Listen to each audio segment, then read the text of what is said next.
recognizing how they're the foundation of what we do. And now we're going to look at how we do them, because we need an intentional practice for. Great.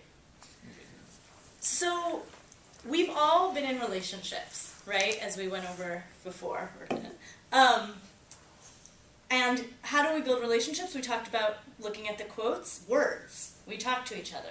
So we've all had really excellent conversations in our lives that were the source of really great relationships, right? Who's had a great conversation?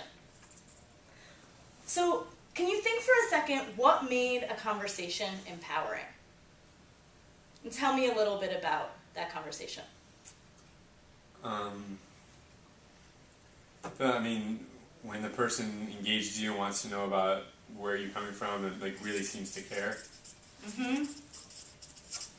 What else?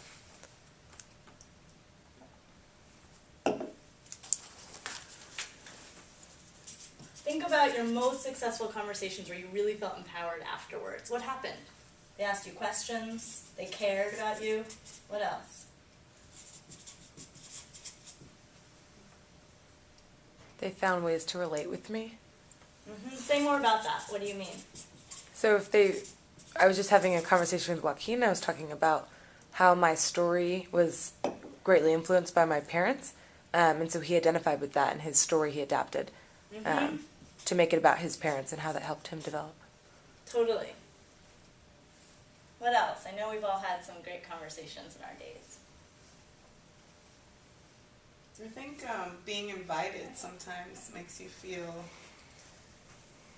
Yeah, like Chris Lagunas, he called me from the Train the Trainers, and he said, like, he's like, you should be here. Why are you not here? I'm like, me? And he's like, yeah, you have something to contribute. Where have you been for the past 2 years? The movement needs you. So I got on the next plane to Orlando. Wow. See, there, one conversation, amazing what that did. So if you're thinking about a conversation you've had that really made you feel like you could do anything, is there anything missing from this list that you feel like it wouldn't have been the same without that thing?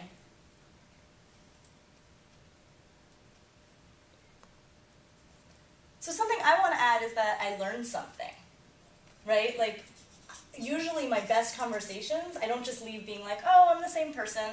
I feel like something changed for me, right? Like I took away something new either about them or about the world. So that's something that's really key for me. And usually I feel like a really good conversation for me, something's going to come from it. It doesn't feel like it's just like isolated, I'm at a party, I talk, then I'll move on with my life. It feels like, oh, this is something that could build. That's for me. So just to draw out of that, we're going to practice in a second, and we're going to model with one of you what a really great intentional organizing conversation will look like. But before we do that, I want to draw out a few main steps that I'm going to intentionally take when I model that, so you can pay attention for them. So one is what Michelle said. You're asked. You're not just asked randomly for an organizing conversation. You're asked because the organizer thinks that you have something to give to the movement. So being really intentional about who you're asking. The second thing is when whoever called you, they didn't just say, like, do you want to hang out? They said, I'm calling you to talk about organizing on this specific thing. Will you sit down with me and talk about that? So it's transparent. You know why you're going to sit down with the person.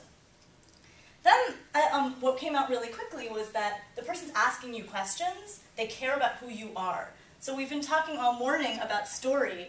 The person in an organizing conversation wants to know what's yours. What's your story of self? That's what they're digging for.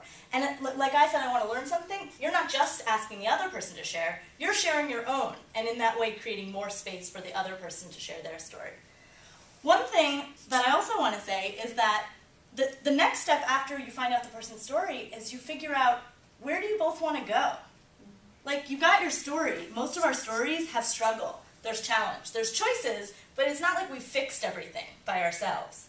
So part of a one-to-one is also together saying, where are we going? You know, we talked about ongoing versus discovery one-to-ones, or maybe we didn't, but we will. And in an ongoing one-to-one or a discovery one-to-one, you have to say, where is it that we're going? Maybe it's that training. Maybe it's to a rally. Maybe it's to solve healthcare. But wherever we're going, we need to know where it is, and we need to make a choice then to take one step in the direction towards that vision. And that's where the commitment comes in that I was talking about. So after an organizing conversation, I shouldn't just walk away. I should know that together we're moving forward, even if it's in a very, very small way. Even if it's you're going to join my mailing list or come to one rally. We know we're moving together with a shared commitment. Anyway, I wasn't